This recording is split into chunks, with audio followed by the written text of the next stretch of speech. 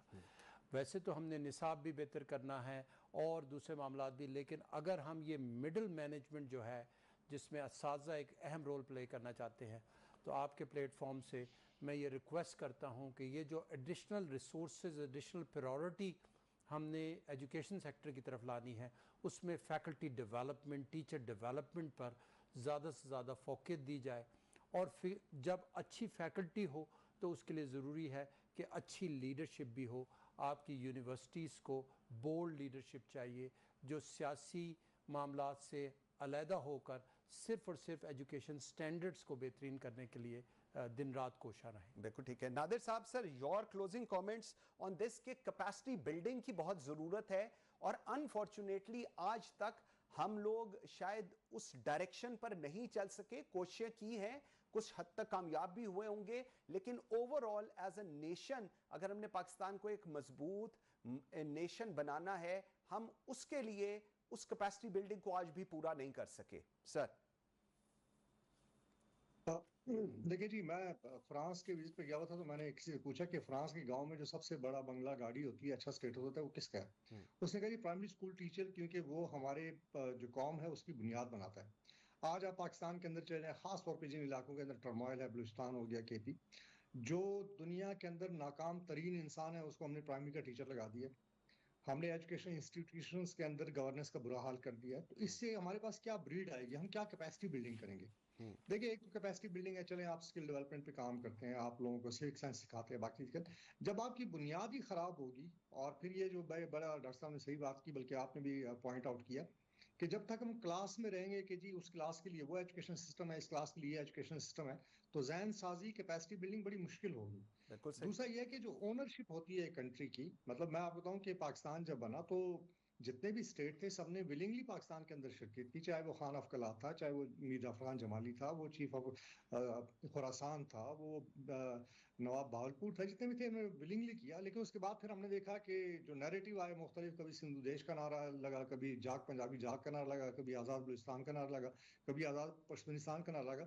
تو بیسیکلی ایک تو یہ کہ ٹاپ لیول سے لے کے لیڈرشپ سے لے کے نیچے تک ہمیں ایک ہی نیریٹو بنانے کی ضرورت ہے, اور اس کے اوپر پھر ہمیں کام کرنے کی ضرورت ہے کہ جو ذہن سازی ہے لوگوں کی وہ ہم کیسے کر سکتے ہیں. تو میرا یہ خیال ہے کہ سب سے پہلے تو ہمیں ایجوکیشنل ریفارم کی ضرورت ہے, کہ جو آپ کا بیس بنتی ہے پرائمری سائیکل, اس پہ توجہ دینے کی ضرورت ہے.